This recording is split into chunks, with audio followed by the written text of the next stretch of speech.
Guys, look, there's a scorpion at the bottom of this government-funded hellscape. Let's eat it. Hold up, guy, didn't your only sister just get devoured by a dragon and is literally getting melted to the bone by stomach acids as we speak? Marcel, I know you want to jump my sister's bones, okay? You don't have to beat around the bush. Actually, I'd much rather beat on her bush, if you know what I mean.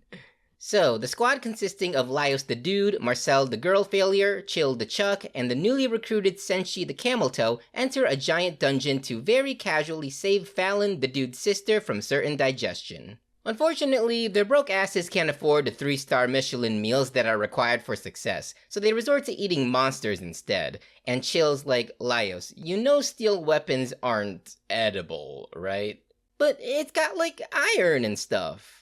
Anyways, he picks up a new sword and they eat their way down to the lower levels where they sample all sorts of fine exotic cuisine like agumons, chicaritas, and even the occasional reindeer. They also schmooze with some pig folk, run into their old friend Namari the Big Fat Guns, and even squeeze in a little Super Mario 64 while they're there. That said, they do eventually make it to the dragon, and thanks to their nutritionally optimized stat builds, they slay that fucker like a bunch of total badasses. Unfortunately, Laios' sister has kind of seen better days. Jeez, Made in Abyss much, anyone? That's when Marcy whips out her copy of Be Gay Do Crime and very sexily reanimates her girlfriend's undead corpse. They les it up in the bath while Senshi cooks them all some nice juicy ribeyes for a job well done. And they all lived happily ever after.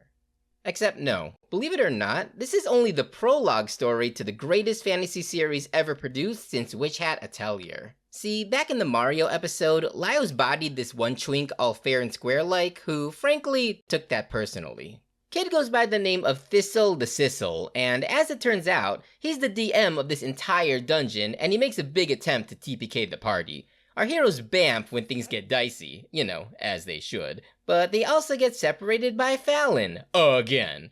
At this point, the Chillster is like, shit, I'm gonna ride or die with these assholes, aren't I? And cements their bond with a good old bro hug. They head to the surface to reload, but as luck would have it, they run into none other than their old buddy, Shiro the Isekai harem protagonist. And he's like, sorry I dipped earlier, man, but I had zero faith in your guys' ability to save your hot sister, so I decided to rely on these hot bitches instead. No offense. It's cool. Have a Snickers. But it's not just him. Dude also brought along another group headed by Kabru the somehow blue-eyed. See, his party got smoked a dozen times over, and now he's deathly curious about the dude that saved them, aka Laios. And now he's like, nice to meet you. I believe your name is Laios, right? Yeah, nice to meet you. I will climb this man like a ladder. Anywho, Fallon finally arrives at their little dinner party, but her choice of attire is kind of... I'm gay! So, yeah.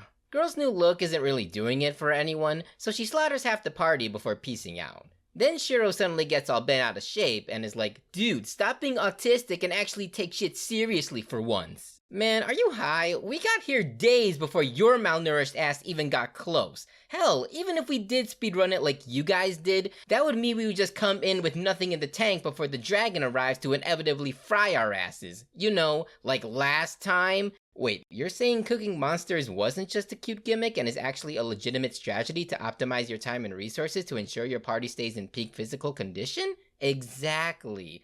Damn, now I feel like a grade A douchebag. Sorry, dude. It's cool, man. Have another Snickers. So, the Laios party are technically fugitives now, so they figure they may as well go kick Thistle's ass while on their way to save Fallon. They beat up Marcel's doppelganger using Laios' Scooby-Doo powers, but fail a spot check to notice that one of Shiro's girlies has been tailing them this whole time. This right here is Izutsumi the Izutsumi, and she's a girl cat trying to unfurry herself, and the squad is like, sure, rock on, sister. They go to a sauna together, and not to get too heavy-handed about it, but I really love how tasteful the fan service is in this series. Like, the main casts are all casually hot, even chill if you're a sicko like that, but even lingering shots on their bodies are framed in such a way where it feels more like an appreciation of their realistic body types rather than any sort of cheap titillation. Hell, even when they're all toweled up and in the same room together, there's a very unhorny energy going on that you rarely ever see in anime these days, and I just happen to find that very refreshing. Sorry for the tangent, it's just that I don't know if I'll ever make another Dungeon Meshi video again, so I wanted to hit that point while I still could. Anyway, the squad comes across a village that doubles as an NPC prison. They tell the gang that Thistle's gone mad with power, and that the only way to stop him is to find the Winged Lion's official rulebook and beat him over the head with it. So they go hunting for Mufasa, but they end up encountering a griffin that's got a big hankering for Senshi's meat. After pulling off a daring rescue mission, our man finally comes clean and is like, "The reason I'm so particular about cooking is because I was only a child when I might have been complicit in cannibalism by an old friend of mine, and that manifested into a compulsion to make sure no young person ever has to go through that sort of trauma ever again." And Laios is like, "Want a Snickers?" JK, it's actually really wholesome, guys. Meanwhile, Kabru and the background characters hit the surface, but it turns out the dungeon's about to get hit with a cease and desist order by the elves of the square table. Kabru convinces them to hold off their plans until the next season so that the creator of this video can give anime-onlys a heads up before he starts heading into spoiler territory. So the second season arrives at some point, and the elves evac the dungeon of all the nobody adventurers only to get majorly blindsided by Thistle's mushroom people. And our homeboy Kabru is like, what's more important? Letting an incompetent monster fucker become the dungeon master, or letting the very qualified first responders protect the innocents? "I'm coming for you, white boy!" So he drags the directionally challenged blind in one eye Captain Mithroon down the stairs with him, and he's like, yeah, whatever.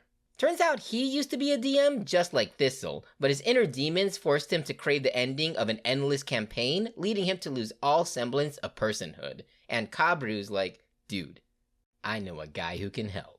Meanwhile, our heroes just finished knocking back some succubus milk, with old man Chilchuck being like, "Yeah, I'm actually a middle-aged divorcee on the verge of retiring. Also, I have 3 adult daughters." Marcel is confounded, to say the least. The good news is, Laios met the Winged Lion in his dream, who points them in the direction of Thistle's cottage where they can finally free it. Isn't that convenient? So, they execute the plan, which is to lure Fallon in with a plate full of Judy Hopps' family, and she dies because she forgot to chew her food. With that handled, the big battle with Thistle finally commences, and the little twerp is like, "Defeat all 3 of these dragons who rolled a higher initiative than you. Good luck." Needless to say, it's a massacre. At least until main dude rolls a nat 20 on an animal handling check and grapples the DM out of game. But what Laios did not expect, however, was Thistle pulling off a very elaborate and believable deception to let his guard down. But what Thistle did not expect, however, was the Winged Lion poking his head out of the rulebook and eating him out. So the kid jumpstarts the party after realizing that things are going south very, very fast. But before they can even have time to cook Thistle for dinner, the bird cops arrive to bust Marcy on the charge of resurrecting while gay. That's when the Winged Lion's ridiculously sensual body offers her a single way out. Become the next Dungeon Meshi. And that's when this series really starts getting cuckoo for Cocoa Puffs. You see, Marcel here is actually a half-elf, and her big dream is to give everyone free-rent level lifespans so that concepts like grief and mortality can be like, no more. And since being Dungeon Meshi means you have full command over everything in the dungeon, all she has to do to make her dream a reality is store the entire world inside of a cage and launch an army of giant monster soldiers against the world government. Yeah, Mars is kinda having a bad day right now. But on the bonus side, she looks fucking hot while doing it, so her actions are entirely justified. Now, at this point, the entire world is undergoing a massive magical fuckery crisis, the likes of which we probably never expected from what we initially thought was a goofy little series about cooking monster meals. The gang sans Marcel have to save their gal from going off the deep end, but not before Kabru is like, "Laios, dude, I just spent an entire week trapped under the depths of hell and narrowly escaped death multiple times just so I could lay my heart bare to your beautiful face again." Laios, the truth is, I don't fuck with monsters. So, Laios totally promises him a date, and he and the homies take the Poop Express back up to the surface just in time to see Marcel commit horrifyingly graphic murder. They shimmy up a metaphysical representation of her innermost desires, and then they're like, sis, you're like cramping the whole world's style. You gotta like not do that anymore. And she's like, dude, the lives of my loved ones are going to pass me by in a mere snippet of my existence. Why are you so against altering our life expectancies knowing it could bring forth a new era of peace and understanding? Because it's boring as fuck, that's why! Say what now? Girl, do you realize how freaking amazing it is that we get to live in a world so rich with different cultures, magic, and flavors of orc sweat? Having such vastly disparate lifespans just gives us another reason to value our loved ones even more so than we would otherwise. I mean, imagine if we lived in a world where the only sentient people in existence are human beings with generally the same life expectancy. Like, how sad and depressing of a fantasy world would that be? Dang, I guess we really do live in a utopia after all. Thanks for reminding me, everyone. Unfortunately, there are some loophole shenanigans in Marcel's employee contract stipulating that the only way to undo the chaos is to A, die, or B, find a new dungeon Meshi. They figure B is probably the best option, so they meet the Winged Lion in the HR's office in order to instate Laios as the new DM and save the whole dang world. But if it wasn't already obvious due to the fact that I haven't actually said so at any point in this video yet, this demon is a little rat bastard. Like, don't get me wrong, it's charismatic and manipulative to an absolutely freakish degree, to the point where if it tried to convince me that Anime News Network was a good review website, I might actually believe it. But in any case, Laios becomes the new DM, which involves a sick little visual of him eating out the demon's orifice. Izutami chops his head off to A, avoid the convergence, and B, intrusive thoughts, am I right? But alas, it is too little, too late. In its wholly amoral drive to consume, the Winged Lion pulls from Laios' old DeviantArt account to turn him into the most thingamahoosit monster ever created by autism. But just as the world is about to be plunged into a sky of endless hunger, Demon Kid suddenly gets a massive case of the runs, and they're like, what in the Eldritch Blast did you make me eat? And our man, Laios the Dude, is like, have a Snickers. You aren't you when you're hungry. No! Outdated commercial taglines! So, having had its hunger satiated for the very last time, the Winged Lion poofs out of existence and the world lives to see another day. As a reward for his heroic deed, the island throws Laios the sickest barbecue banquet in the history of anything, and with so many new characters eating up her new look, Fallon finally regains the will to live again.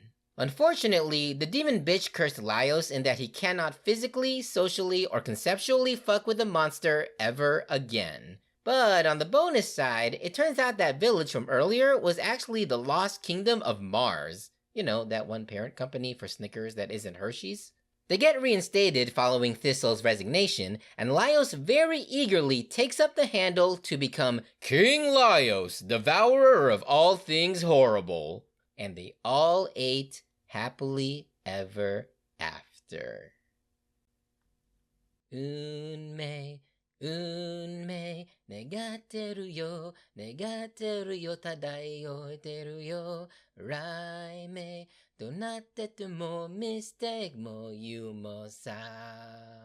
No way, ori no naka me o fusagi nagara, musunde, sekantataka best life na yukansa.